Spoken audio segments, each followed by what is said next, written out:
Hello, everyone, and welcome back to the Petal Talk podcast. I'm your host, Allison, and today we have one of my pals on the pod. Will you share a little bit about you, share a little bit about what you do for someone who is listening or watching and they don't already follow you? Hi, welcome to Petal Talk, where skincare meets soul care. Share a little bit about yourself. Yeah, so I am Natalia. I am the owner of Skin by Natalia in Claremont, Florida. I have been an esthetician since about 2019, and then I opened my own business in 2020. I'm actually originally from Scotland, so I moved here when I was like 8 years old. The accent is gone, and everybody makes fun of me for it. Stop, I did not know that. Yep, I'm originally from Scotland, and I moved here with my parents, and my parents are still here. So my mom's a teacher, my dad works in IT. Stop. And I ended up in the polar opposite spectrum of everything. Yeah, seriously. Okay, so you're born in Scotland. Yes. You have how many siblings? I am an only child. Okay. Yep. You live there. What do your parents do? What was it like growing up there? So I lived there until I was 8. Okay. So I definitely was old enough to remember it. Sure. You know? And I try to go back every year. Yeah. Scotland is freezing cold. Yeah. Rains for months on end. I compare it to like Seattle, like cold and rainy all the time. Dark. Yeah, just darkness. Yes. We get very minimal sun. So this is like what you're used to. Yes, this weather. I'm like, weird this weather. sucks. Yes. But Scottish people are very friendly, very sarcastic. Yeah. So it's a super fun place to be. Yeah. But my parents definitely just wanted somewhere more sunny. Like I was going to say, so why the sun? Florida. Okay. Literally. Yeah. Everyone always asks, and it sounds so trivial. Like my mom's always like, this is going to sound silly, but it's the sun. Yeah. Like you go for months on end without the sun. So was there a reason, like American sun versus another European type of sun? I'm not actually sure. Sure. I was 8. And the funny thing is, did you want to move? You're like, where? This is comical. I did not know I was moving. Stop. They packed up. So my parents kept sending me out the house. Sure. And they packed up our entire house. Stop. And I had no idea I was moving until like 2 days before because I broke my leg skiing. Stop. And my parents were like, how are we going to move with 8 cases? And she had a broken leg, and my cast went from my toes to my upper thigh. You're like, cool. So I ruined We're leaving her back. We're not taking her. She's got to stay here until she's better. You're kidding. Yeah. Wait, was that excruciating? Honestly, I've dislocated my shoulder 3 or 4 times now. And that 3 or 4? Yes. Skiing? No. Horses I was a very sporty child. Yes, I love this. Wow. Oh my gosh. I've had so many injuries. Dislocating your shoulder hurts worse than breaking my leg. My brother plays hockey, and he played collegiate hockey, and he dislocated his shoulder as well, and you would have thought you ripped his arm off. Yes. He, like, screaming, and it was very traumatizing. Yeah. Yes. Yeah. Okay, so you broke both bones, though, in your legs? It was my tibia. Okay. So down here, Damn. I broke it, and I fractured it right underneath. Yeah. And my ski instructor, I was 8 years old at the time, and my ski instructor was like, get up, you're fine. And I was like, no, my leg is broken. Baby, I'm not and fine. she was like, no, you're fine. Right. And she eventually realized I wasn't going to get up. So they had these guys come up and like carry me down. Stop. And they put me in the ambulance, and they were like, yeah, we're pretty sure it's broken. Stop. But It's just like dangling. You're like, I think so. it is what it is. Okay, so then you're deciding to move, and you have to thug it out on an airplane with your leg completely straight? Yeah, my poor parents had to use like all of their credit card points. And we first had a flight from Glasgow, which is where I'm from, to London, but I wasn't allowed to take that flight because it was a small plane and the seats were so close together. Stop. So my dad's 2 best friends who had work the next day had to drive us in 2 separate cars from Glasgow to London, which is about an 8-hour drive one way. Stop. They drove us down, dropped us off, and then drove back up, and they both had work the next day. Stop. Oh, yeah. Oh, they love you guys. They do. I still see them now. I just saw them in November. Oh, wow. And then my parents had to use their airline points to upgrade us to business class. Yeah. Because the only way they would clear me to fly is if I could have my leg elevated. Stop. And then they also did that weird like slit down your cast because your legs swell when you fly. Yeah, right. So I'm like sitting with my leg up. Insane. Yes. You're like, hi, I'm so excited to go to America. I'm like, hey, yes. we're just moving. Oh my gosh. And 8 suitcases. And you're like a child. Yeah. So you are so confused. When they told you were moving, were you upset?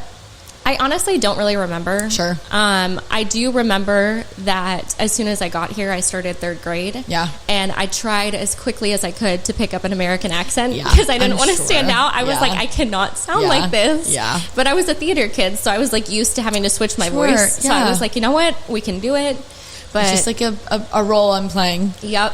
What was the biggest change in like academia from one country to the next? I went to almost like a military school in Scotland. It's called Calvinside Academy. It's a very strict school. Yeah. It used to be all boys until like a little bit before I went. Yeah. And then I ended up going to a private school. That's kind of crazy. Oh yeah. It was like uniforms. Sure. When you got to high school age, you had to pick like a branch of the military to do as your physical education. It was crazy. But moving here, I ended up going to a private school that my mom taught at. Oh, cool. And it was actually really cool though, because we had so many different like boarding students. Yeah. So we had students from all over the world, which was really nice. Cause then again, I was from a whole different country. Yes. Was this in Claremont? It's in Windermere. Okay. Oh wow. Okay. So right over here. Okay. So that's so wild. I like did not know any of this, obviously. Like I just, not that I would know from seeing you online that you were born there. You growing up then with, I don't know if I want to use a phrase like immigrant parents, right? Like I don't know if that's totally like the same thing that you would relate to, but were they then extra strict on you here because they're like, this is America, we want you to pursue whatever you want? Or are they looking at you to join the military? Or like, what professional pressure are they putting on you? I don't know anyone from Scotland. Like what do those parents kind of look like for you? So my family's kind of all over. Sure. My mom was the first person on my mom and dad's side to go to college. Sure. She is stupid smart. Yeah. She has a bachelor's degree in sociology. And then in Scotland, you also have to do like a separate 1-year teaching certificate to be a teacher. Yeah. And then once she got here, she also did a master's in reading and literacy. Oh, wow. That's awesome. And so my mom was definitely more pushing me to go to like traditional college. Of course. She was just worried. She wanted me to get a stable job. Right. And she was kind of upset with me actually, because I actually left high school a year early. Really? And I went and got my GED. Wow. Because I didn't want to stay for the last year of high school. Yeah. There was just a lot of drama. There was bullying going on. Yeah. And so I left, got my GED, and went to Valencia College. You did that without telling them? I had to tell them. Sure. Because I was 17 at the time. Sure. And if you're under 18 and you want to get a GED, you have to inform your parents and they have to sign off on it. Sure. And she was like adamant. She's like, I want you to go back to high school. I want you to finish. Like, I want to see you graduate. Like, I want you to have that experience. And I was like, no. Like, I actually don't care at all. I was like, actually, I don't. Yeah. You didn't like high school? High school was tough? High school was actually probably the toughest for me. I loved middle school. That was probably, like, I had an amazing middle school that I went to. Yeah. I absolutely adored middle school for 7th and 8th grade. And then high school just got really tough. I actually went to public school for 7th and 8th grade. Similarly, I went to private school and then public school for high school, and it was horrible. Yep. It was like really traumatizing for me. I remember I heard someone cuss for the first time and I was hysterically crying. I'm like, where am I? Like, this is so not for me. Yeah, I get it. So I had gone to like public school for 7th and 8th. Sure. And then I went to a public school for my freshman year. Okay. And my freshman year, there was a shooting at my high school. Oh, wow. And also, I mean, public high schools in Florida start at like 7 a.m. So my bus was coming at like 5 a.m. Oh, yeah. And I'm not a morning person. You can't be doing that. So my mom was like, I'm going to pull you back and put you in private school again. Yeah. And I went there for sophomore and junior year. Okay. And then I was like, I can't do it anymore. Like, I'm done. I just can't. Were they making fun of you or like teasing because you were not from here? Or was it that type of bullying, or was it just like girls being nasty? It honestly was kind of a weird situation because I was a teacher's kid. Oh, so fitting in with, you know, people that are paying maybe $20,000, $30,000 a year to go to this school when you're a teacher's kid is kind of awkward. Sure. And then I also had my very first relationship with when I was in high school, and it was a very well-known relationship, you know, throughout the school. Yeah. And so everybody knew everything, and there was rumors spread about my relationship. And thank goodness, I had the sweetest boyfriend in high school. I really did. Yeah. So there was no complaints there, but yeah, it was a lot. And then I also had acne, and apparently people were... I was like skinny. I was like maybe 100 pounds in high school, and I had really severe cystic acne. And there was apparently people going around saying, oh, she must be doing drugs, like things like that. Because, of course, if you're teeny tiny and cystic acne, people will just say... You're a crackhead. Yeah, people will just definitely not. Yes.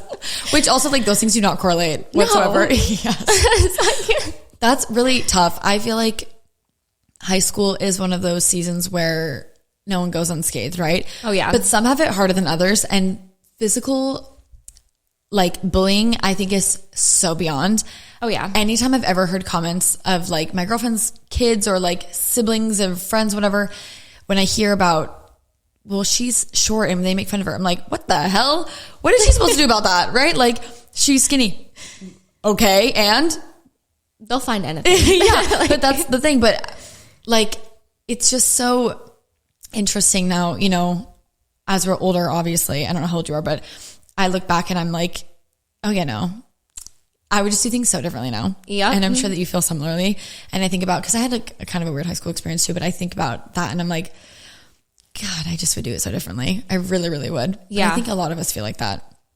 When you were going through specifically acne related bullying, which is so mean, so mean. I hate those people who did that to you. Yep.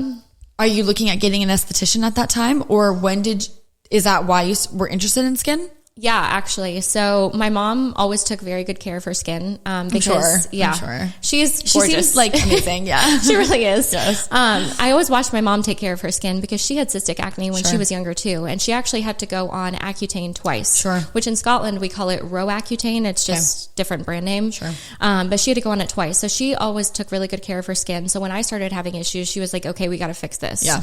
And so she was a big believer in Clinique. Oh, so she got me like the Clinique Mm-hmm. acne line. And, of course that didn't end up working. Sure. So I ended up going to a dermatologist and they put me on Doxy for like 6 Sure. months. And of course that doesn't treat the Right. root cause of acne. So Right. that wasn't going to work. And then I ended up on Accutane for In high 6 school? months. I think it was right after high school actually. Yeah, so young. Yeah. Yeah. And Did it work? Did you like your experience? So it was very painful. Yeah. My lips would like crack and bleed, like literally split down the middle and bleed. I still have like joint pain to this day because it dries out your joints. Yeah. But your it hair, did. yeah, like everything. Yeah. Yeah. It did work temporarily. Sure. But then my acne came back and I was like, Okay. I've had it. And then that's when I started actually exploring, you know, esthetician school and going myself. So after you are getting your GED, what do you do between what age was that and then what age did you decide to go to beauty school? I think I was 17 when I got my GED. Okay. And I had missed the deadline to start college in the fall. Sure. So I actually worked 2 jobs. Okay. I worked at a little pizza place that I loved. And then I also worked at Cracker Barrel. Nice. And I did that for about 6 months. And then I started at Valencia College in Orlando. Okay. Yes. That's what you said. Yes. And I just started taking like my general classes. Sure. But at the time it was really difficult. I was in my second relationship. I can't talk today. That's okay. That's okay. That's okay. I was in my second relationship at the time. And unfortunately that was, a DV relationship. Stop. Yeah. And I was actually a little bit older than he was. I was about 6 months older. And he would literally like call me as I was walking into class and just have me breaking down. And instead of walking into class, I would walk back to my car and leave. And I would call my parents and I'd be like, I couldn't make it into class today. Yeah. So I ended up withdrawing from Valencia. And I kind of tried the next few semesters, like taking different classes, and I passed a few. Yeah. But eventually I was like, I didn't really know what I wanted to do. You know, I was like really interested in psychology. I love psychology, but then I was really interested in nursing. And I was like, I just don't know what to do. And, you know, I saw different girls going to aesthetic school and opening their own places. And I was like, you know what? I really struggled with my skin, and skincare is something that I really love. And I was like, why don't I just take a break from traditional college? And again, my mom wasn't too happy about it because she was like, stay on track. But, you know, I was like, let me just take a break.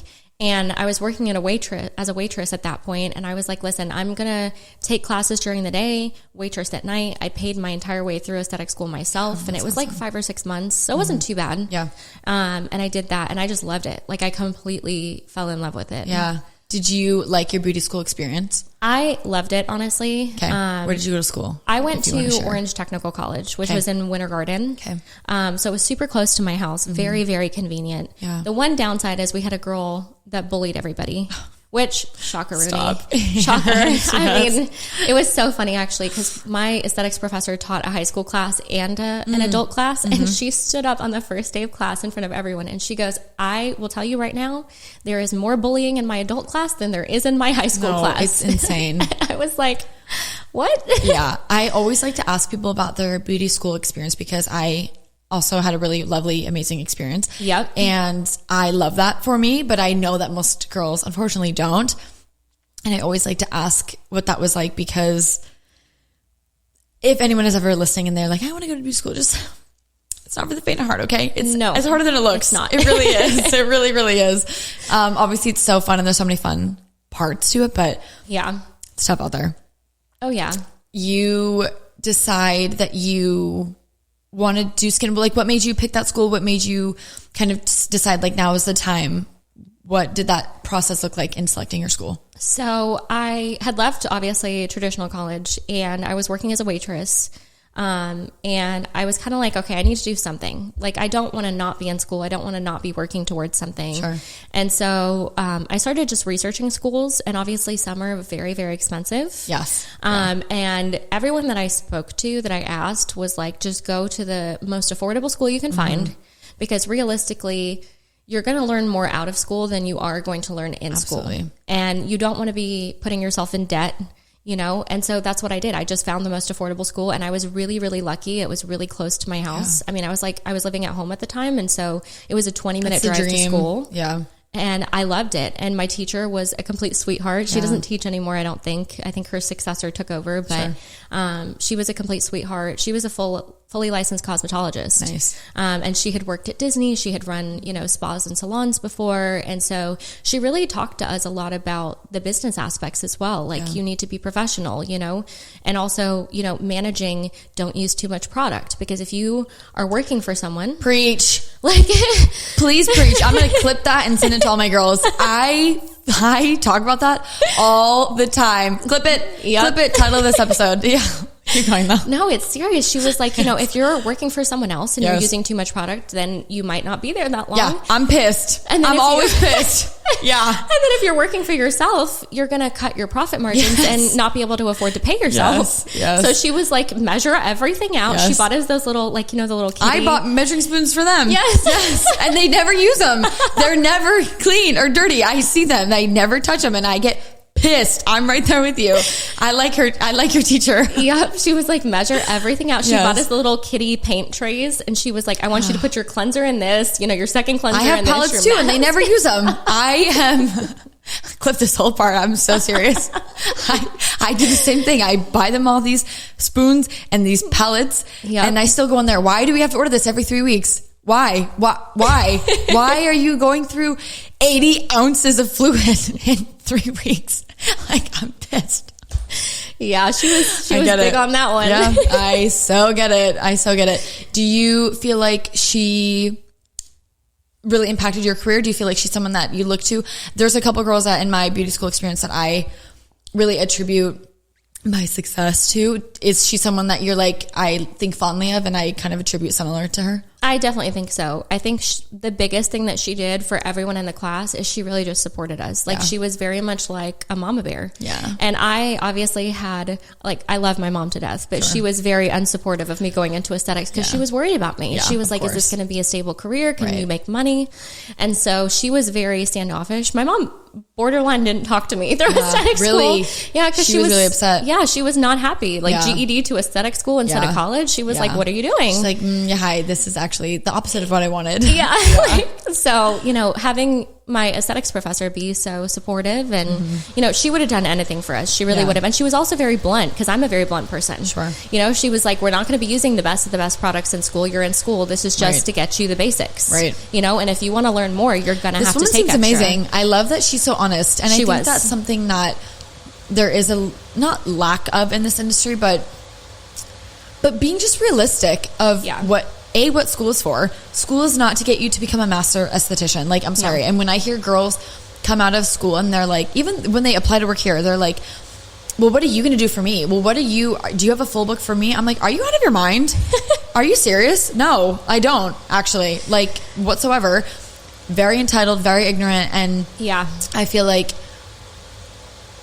that's why the industry gets such a bad reputation. And educators like that, though, are so crucial because they bring you back down to earth, babe. Like, no, really. What do you mean you are expecting to be at the same level as me, who's been licensed for 10 years, when you've been out of school for 2 days? Yeah. What are you talking about? Just the time alone, right? Like, for no reason other than, I always tell the girls, similarly to what you had already touched on, that first year after school, it's just as much school as the 6 months that you were in school. It is. You are learning so much. And that's why, too, it cracks me up when, newer estheticians are like, what do you mean I have to, like, help check people out. What do you mean I have to like help with the trash? And I'm like, you need to understand how a spa works. You need to understand the integral parts. These are all building blocks into owning your own place one day, because who's going to take out the trash then when you own your own spot? You're going to be pissed because your guests don't take their own trash out. Like, there is a cycle almost of lessons you need to learn before you can get to that spot.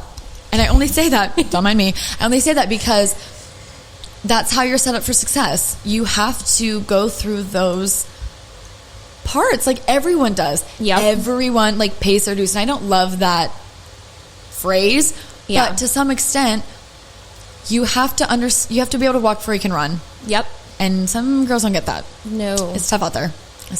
It is. When you graduate, what do you like when you're in school? Do you want to specialize in acting the whole time? Do you find other things that you're passionate about?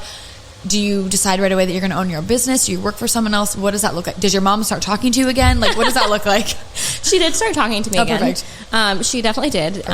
But I kind of didn't know what I wanted to do, honestly. I followed a lot of girls. I actually followed, her name is, I think, the Skin Fairy. She's in Australia. Cute. I love that name. And she does DMK treatments. Okay. And so I started following her, and that's one of the reasons I went to aesthetic school. And she does a lot of, obviously, corrective treatments. So I think I knew that I really wanted to go into corrective side of aesthetics versus work in like a day spa or something like that. But I really still wasn't sure. So I worked as a waitress for the next year. And I took like extra classes. Like Glymed offered a lot of classes. So I remember one time, this was so funny. I am like a very anxious, nervous, type of person. And my boyfriend had work, and there was a Glymed event in Miami. And it started at like 10 a.m. and I think it ended at 4.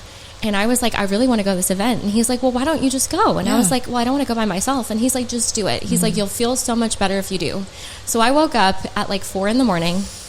I got up, and I'm not a morning person. Like, I get out of bed at like 9 in the morning. So, I get up out of bed at like 4 in the morning. I get dressed. I drove to Miami by myself, which I had never driven. It's already hard, I'd never driven like outside of the, immediate Orlando area by myself. So I drive to Miami. I pull up at this hotel. I have to valet park my car. And I went in and I did this class, and then I drove back the same day. And I remember my sweet, sweet boyfriend at the time was like, I'll cook you dinner. Like, and he went over to my parents' house. He brought groceries, and he was going to cook me dinner. But I was so tired that I pulled off the road, and I got Chick-fil-A on the way home. And I called him. I was like, I'm so sorry. I was like, I'm so tired. That's like 9-10 hours of driving in a day. So I got Chick-fil-A, and by the time I got home, he had cooked dinner. But I was like, I kind of already ate. I'm so sorry. Oh my gosh. I was like, I'm going to take as many classes as I can. Absolutely. I went to Miami. I went to Tampa. I took online classes. Like, as much as I could do, I was doing in that first year, because I was like, I kind of had worked out, I think maybe halfway through that year, I don't want to work for someone else. I had applied at different places like Massage Envy.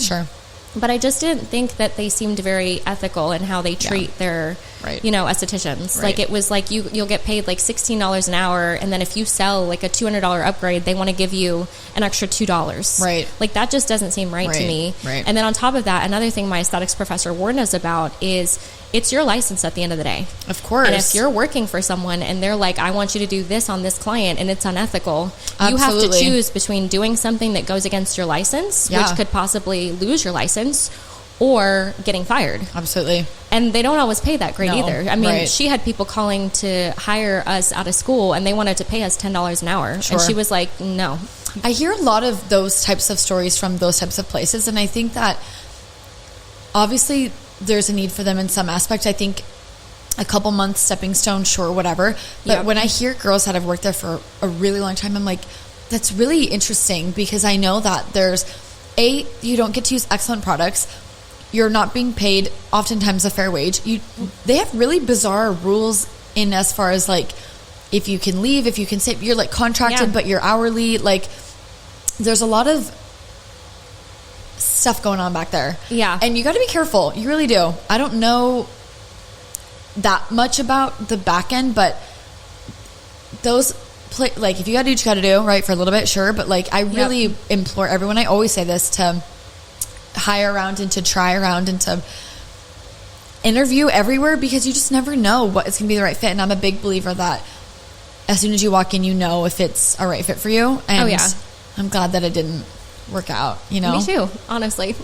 Did you work for anyone before you opened your own business? Nope. Okay, so when do you decide, I'm done with this, I'm just going to do my own thing? I pretty much gave up around the year mark, and it kind of came at the perfect time because I, at the time, was building a house with my ex-boyfriend in Claremont. Okay. We bought our house together. Okay. And an office became available. And I sent it to him, and he was working one day, and he was like, just take it. Yeah. And I was like, it's $650 a month. I don't know how I'm going to afford this. Yeah. Like, I'm going to have to take money, my own personal money, Sure. and pay it. And he goes, I don't care, do it. I'll help you. Yeah. And so he actually gave me some money towards opening my office, which was super sweet of him. Yeah. And we went every Is night. this the same boyfriend, though? No. Okay, good. Okay, this is a different boyfriend. Okay, No. This okay, one has moved to Atlanta. He's an aircraft mechanic. Okay, great. And so he had to move out of state, and it just wasn't going to work. Sure. So, okay, you know. Sure. But he helped me. Great well lasted. Yeah, Thank exactly. You, buddy. Yeah. We, Yes. you know. Sure. I still wish him the best. Yes. But, yeah, we painted my whole office. He came every day after work. Yeah. We got Steak and Shake on the way. Yeah. And we spent like 2 straight weeks painting my office and getting it all set up. Yeah. And my first paying client was actually his aunt. Oh. And I think for the first 6 months, I had maybe like 5 clients total. I was going to say, so what did that look like in the beginning, right? Because for someone who's listening and because I kind of typically advise the opposite of what you kind of did, right? I typically advise work the slummy job for a few months just to kind of get the flow, get an idea. Yep. Then do your own thing, right? And I always tell my girls this too, the last thing that I want is for you to not be able to pay your own bills because you're grinding, right? And so similarly, I find myself wanting to offer whatever I can to prevent that from happening, right? Like, because when you're brand new, you actually have zero clientele. No, it's none. actually zero.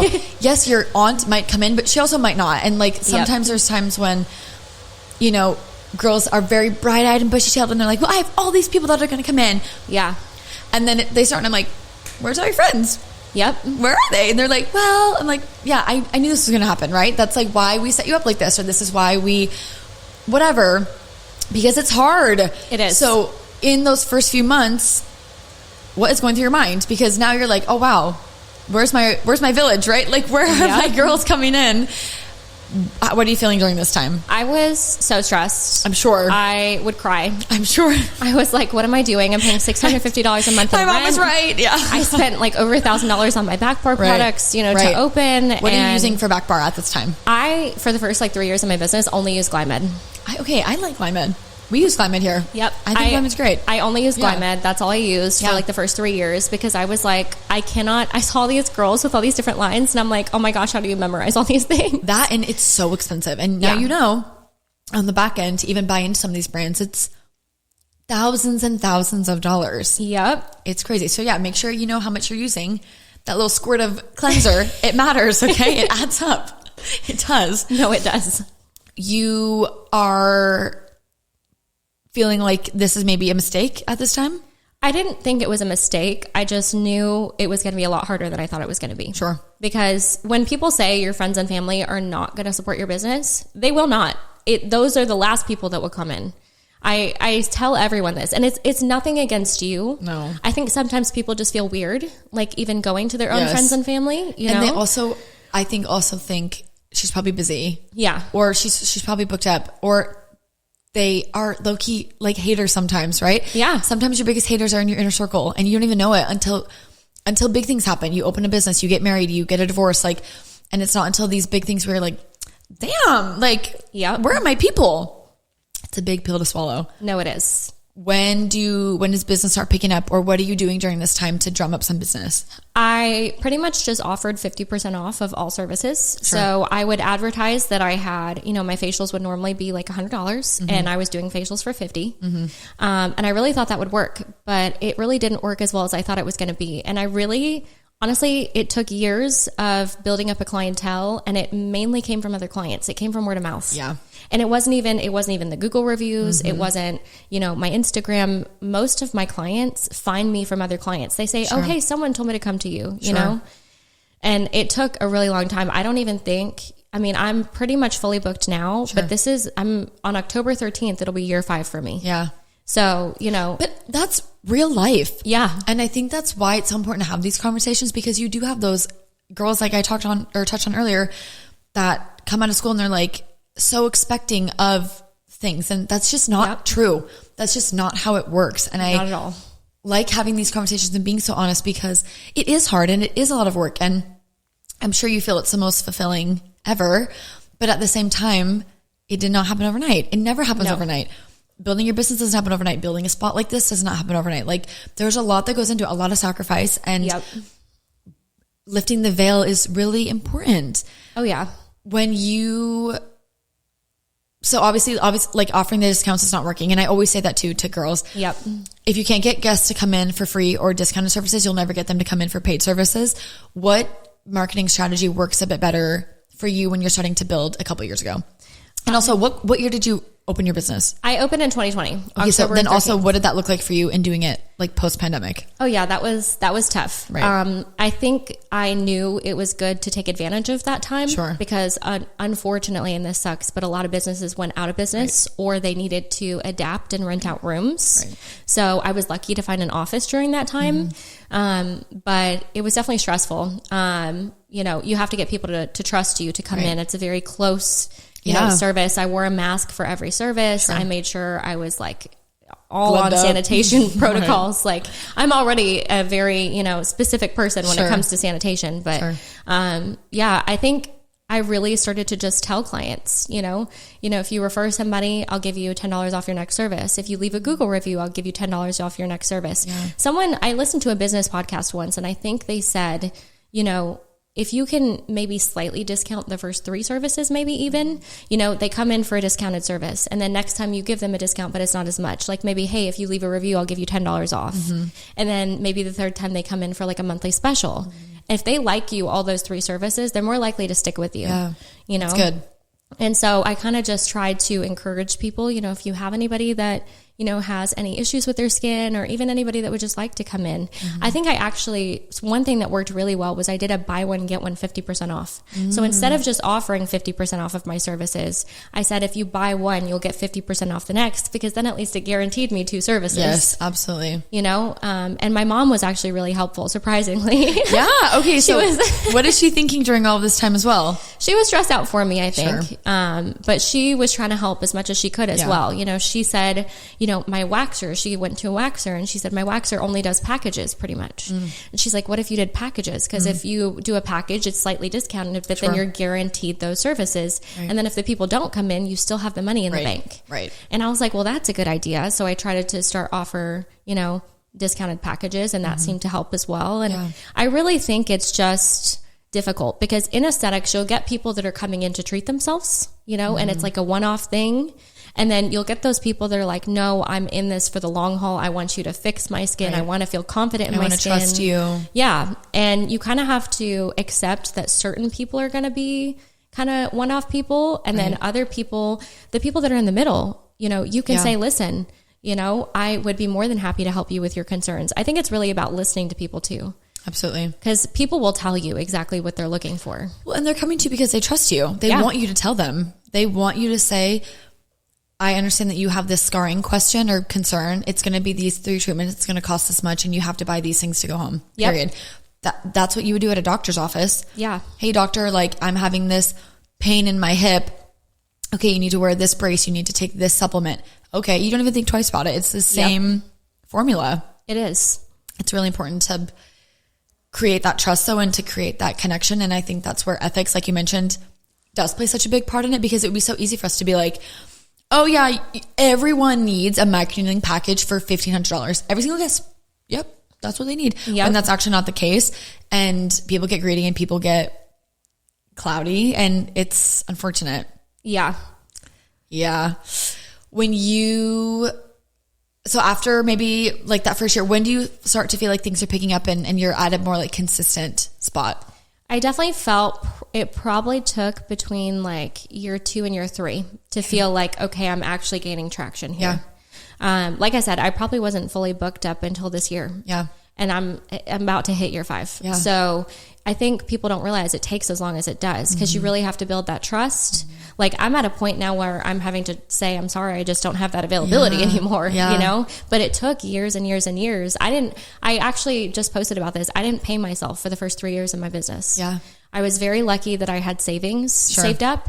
And then I also had help from family. And I will be the first person to tell you that, because I think a lot of people look at me and go, okay, well, how did she manage to not pay herself for 3 years then? And I'm like, it's because I had savings that I saved up personally, but I also had help from outside sources like my family. Right. Because it's, you know, it takes a village to start a small business. It does. It really does. It really does. And I think that, again, being so transparent about all of this is so important, because especially online, it looks so glamorous, right? And we see the Dallas esthetician, we see the LA facialist, and we're like, wow, I want to be like her.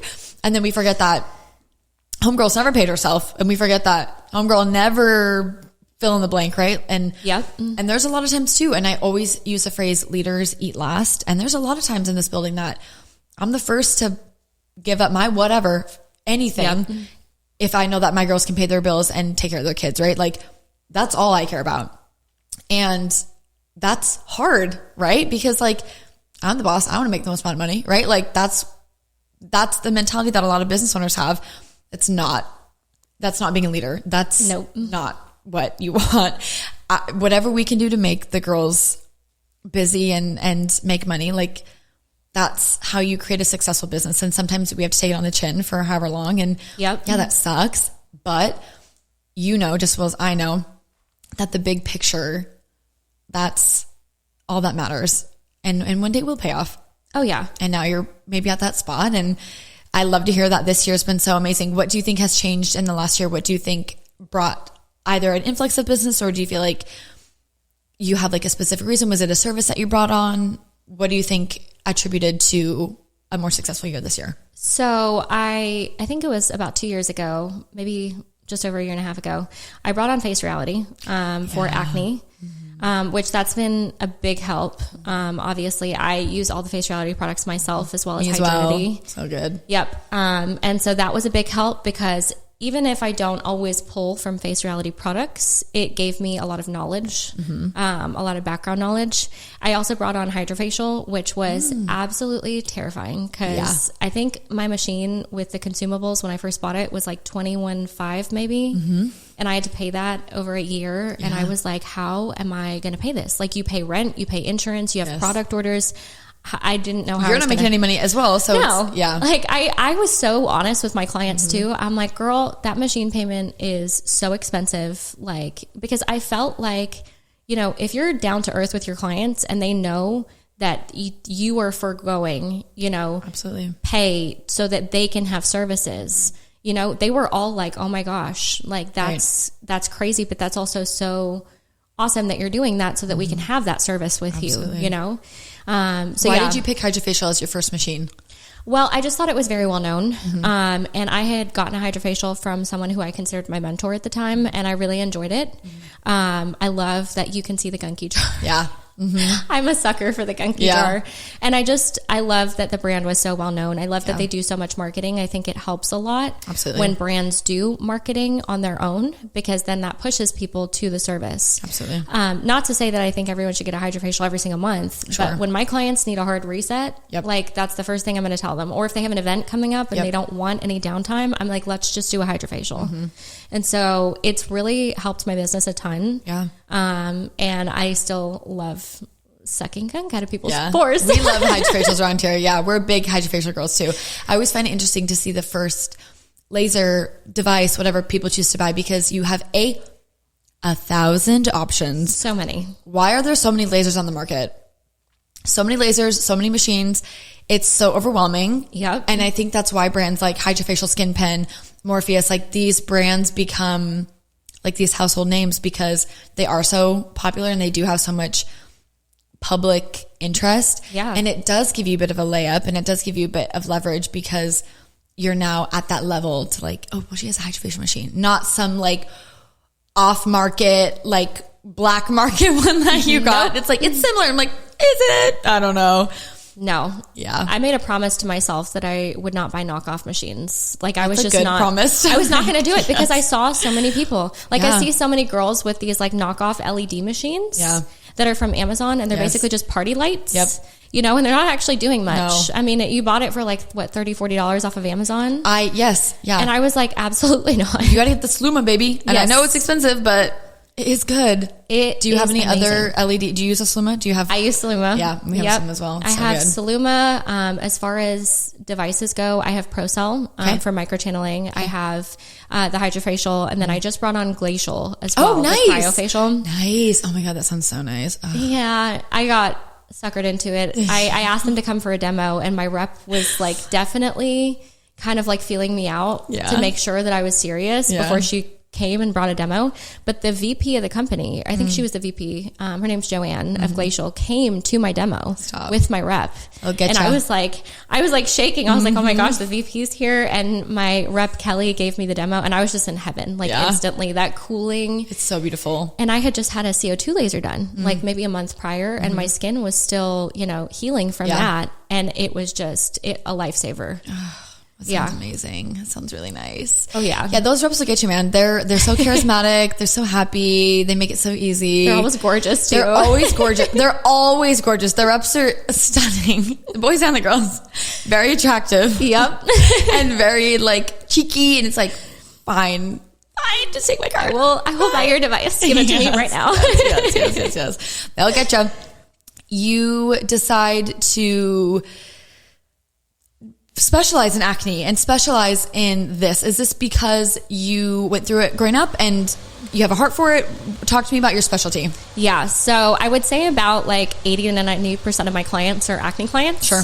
And I love it. Yeah. I sincerely love it, because even if we start and there's a little hiccup and I have to problem solve, it's so much fun. And it's really, I think from personal experience, a lot easier to be able to talk to people about, listen, it's going to get worse before it gets better. Absolutely.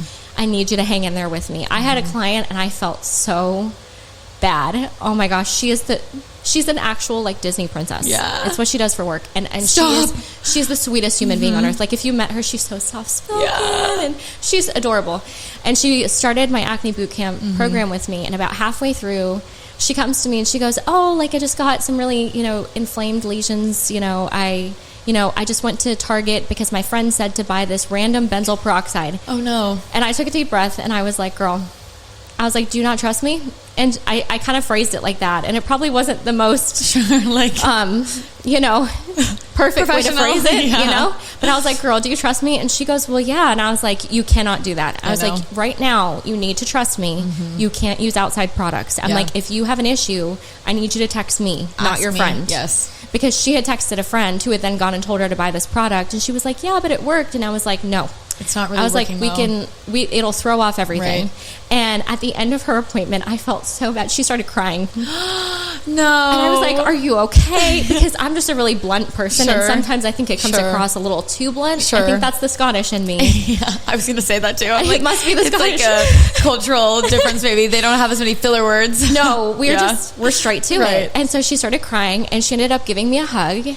And now she got a job in Disneyland in Tokyo. Stop. And she texted me like a month ago, and she bought like 6 months worth of her stuff to take with her. And she texted me and she was like, I need to reorder my stuff again. And I send it to her mom and her mom ships it to her. But she was like, I am so thankful for you that you're the only reason my skin is clear, because nothing else worked before that. Face reality is a game changer. Oh yeah. And we recently brought on face reality as well, maybe about a year ago, a little less than a year. And it has really revolutionized our business. Oh yeah. There's so many things I could talk about, but the efficacy and the price is what allows your business to be successful and for 100%. These girls to trust you. And a lot of times they're young, right? I assume this girl is young. Yeah. And they can't afford $150 serums. Nope. So they're just not going to do it. They're going to go to Target. Yep. And then you are all stuck and it's not good. What made you want to bring on face reality? How did that come to be? It was, again, they do a lot of marketing on their own. Right. And I think when brands do a lot of marketing on their own, it helps small businesses. Absolutely. Because we don't always have the budget to do the level of marketing that we need to. Yeah. So their marketing, I found them to be very education heavy, which I am as well. Mm-hmm. I love to sit and read, more about skin stuff. As long as it's something I want to read, I'll read it all day long. And then the other thing was just the price point, because again, not everyone can afford, these more expensive lines. Yeah. And I always tell people, I'm like, I know maybe $250 to $300 for a regimen sounds a lot, but it's 7 products. And you'll have it for a long time. You'll have it for like 4 to 6 months. Yeah. And I have other products that are over $100 per serum. Yeah. So would you rather spend the $250 to $300 and get the clear skin, or do you want, serums that are, in the $200 range, like Skin Better? I won't carry Skin Better. Yeah. It's a lot. I literally wanted to so badly that I was going to hire a medical director to get them. Mm-hmm. Yeah. And then they told me that they had switched their regulations, and now you need an injector, a laser, you need all these things to carry it. Yes. And it was honestly the biggest blessing, because I was like, why am I going to sell $200 serums to people? And it's just like unnecessary, right? Like clear skin is clear skin is clear skin. Yeah. Whether you're using a $40 Mandelic serum or a $200 whatever blah blah serum.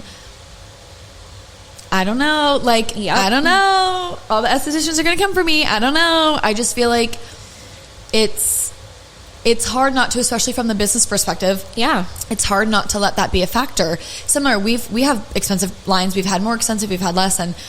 And what I'm interested in the results. That's what I want to know about. Yeah. That's what I care about. And so I don't care that it's really cool online or that like the cool girls use it. I literally don't care.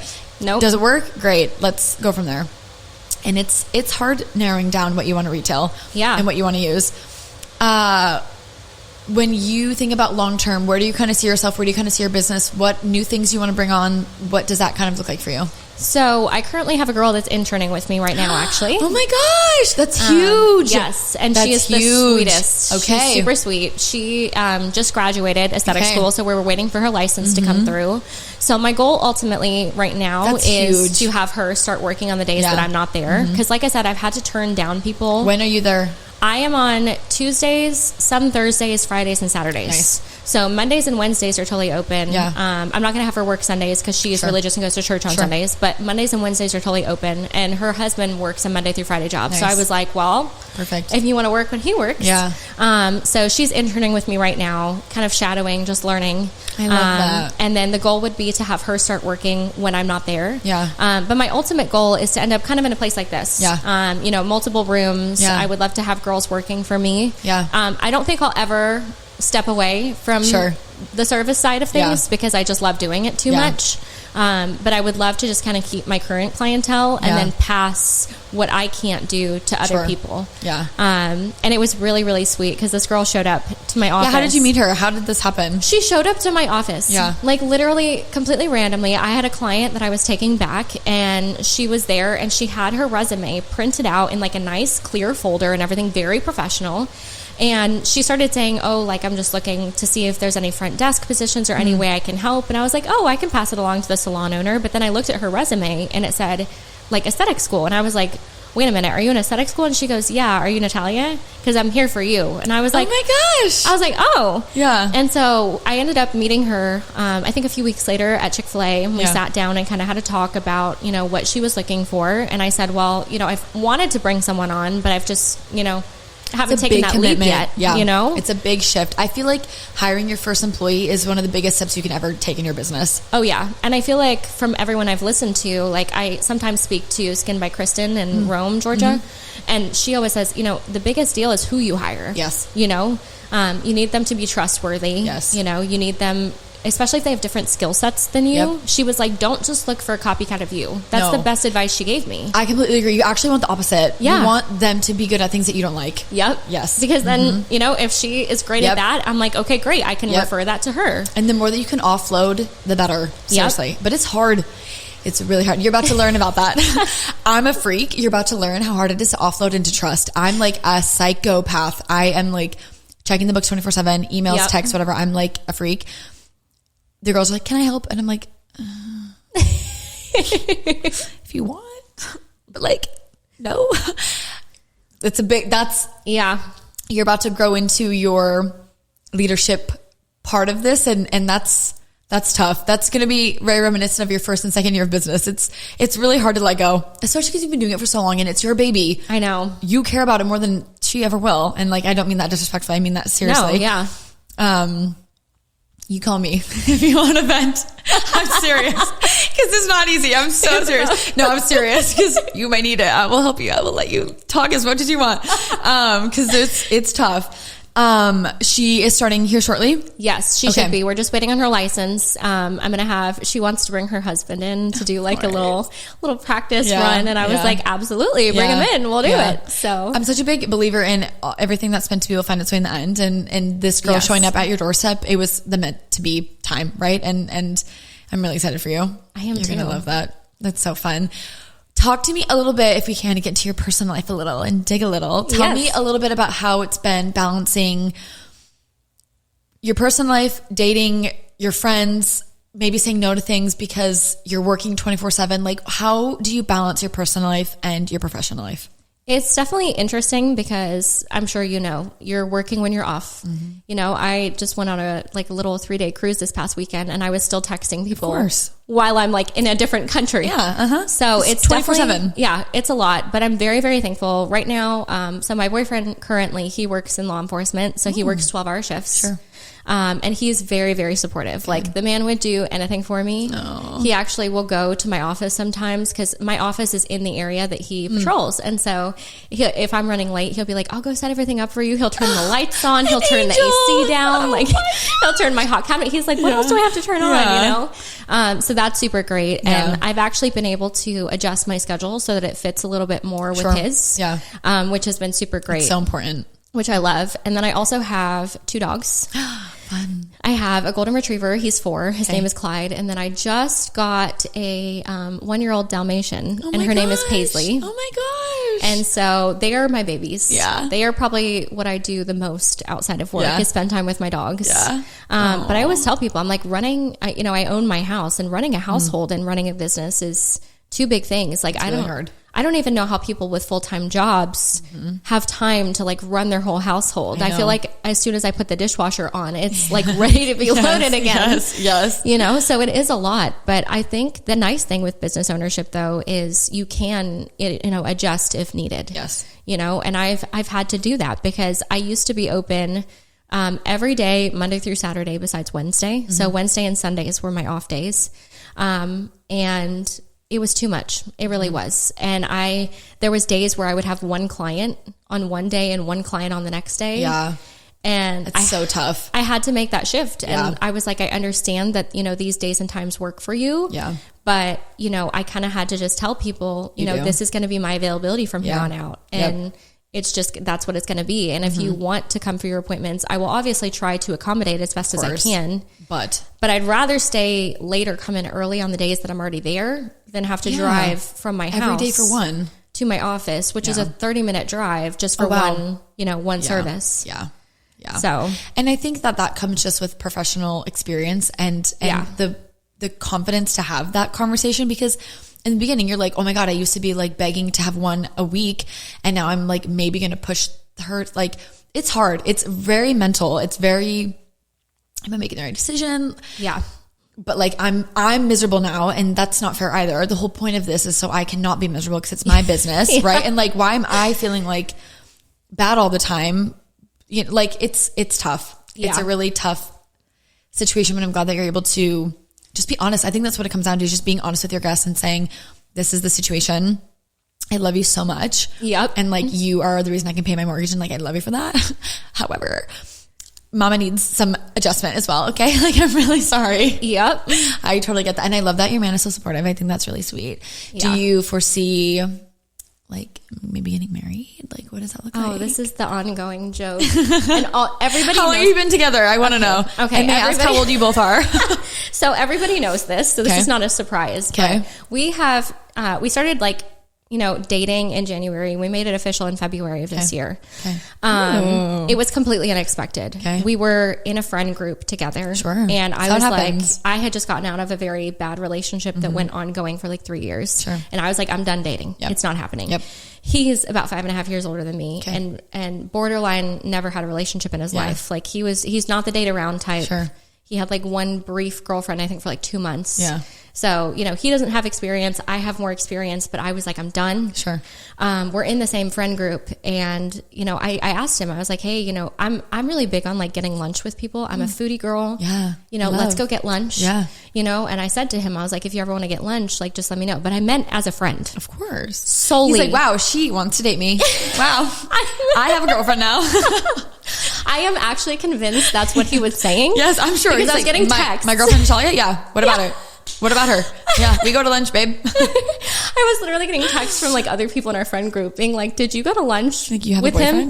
And I was like, yeah. And they were like, oh, well, he definitely thinks that you're into him. And I was like, oh no. Yeah. I'm like, that's not what I meant. Yeah. But we go to lunch and we just kind of hit it off as friends. Like we got along so well. Mm-hmm. And then it just kind of just kept going and going. And at some point I think we both realized like, this is not lunch anymore. Like this is not, you know, and so it was totally unexpected. Yeah. But it was so funny. And it's funny because we don't even talk to that friend group anymore because when we started dating, they were not nice about it.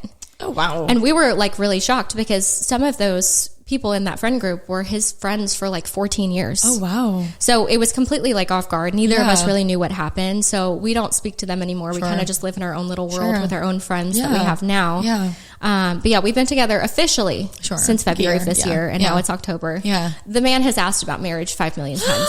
5 million. His coworkers, comical. His coworkers are like, so are you going to put a ring on it? Because you need to lock it down. Yeah. I am in a space of like still trying to grow my business. Like I'm a homeowner and I have my dogs and I definitely am settled, but I don't know how quickly I want to rush into marriage, you know? It's a big deal. It's a big commitment. Yeah. But the man, I mean, if I said I will go to the courthouse with you tomorrow, like, yes, he would do it. That's my girl. And he would absolutely have no objections. Yeah. Like I kid you not, he'd probably be jumping up and down. Yeah. He's gonna be kicking his feet listening to this. What's his name? Matt. Yeah. We love you, Matt. He's a walking green flag. Yes, thank God. You deserve it. It sounds like you really deserve it. Like seriously. Yeah. I love that for you. Well, hopefully soon. If that's what you want. We'll see. It's a big decision. I don't blame you. It's it's a big commitment. And, you know, you both are at a point where, you know, you are building your life with someone and that relationship is so intimate and it is so special. And it's so beautiful that you're able to build a life with someone. Like that's what life is all about. Yeah. I love that. That's so fun. Okay. Amazing. This was amazing and so fun. And I'm so glad that I was able to chat and learn more about you and learn more about your business. I love the raw and real convo. I think that that's so important. And I think it's so important for young girls to hear and understand. If there are young girls listening to this and they want to follow you and have a similar path, what advice do you have for someone who's brand new or kind of torn between what to do professionally, but they want to do skin? Like what advice do you have for someone who's new in this industry? I think if you're torn, that's a sign that you should just go for it, first off, because that's kind of where I was. Right. You know, I was listening to family, go to college, but this is what I really wanted to do. So if you're torn, don't even think about it any longer. Just find a school that works for you that you can afford and go. Yeah. In terms of, you know, if you want to follow my kind of story, you have to be prepared. Yep. I mean, I didn't pay myself for 3 years. Yep. I ran down my savings for 3 years.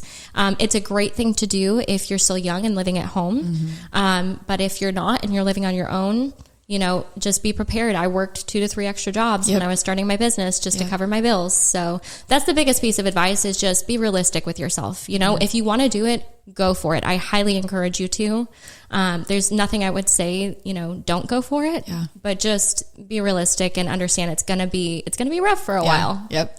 But you can do it, girl. Oh yeah. You can do it. 100%. And then when you make it, shoot us a DM so we can follow. Yes. We would love that. Okay. Tell everyone where they can follow you, where they can book with you. If they need to reach out, like share all of your details, plug yourself, tell everyone where they can find you. So my Instagram is @skin.by.natalia. It's a little confusing. Perfect. My website is skinbynatalia.net. Perfect. And yeah, that's pretty much the only things I use is Instagram and my website. Perfect. So. Well, thank you so much for joining us. Seriously, this was so fun. This conversation was such a breath of fresh air, very refreshing to have a lot of realness, seriously. And I can't wait to see what the biz looks like in a year, 2 years. You have a bunch of employees running around and just so busy. Seriously. Thank you so much for having me. Of course, my pleasure. Thank you guys so much for watching this week's episode, and we will see you next week. Bye, guys.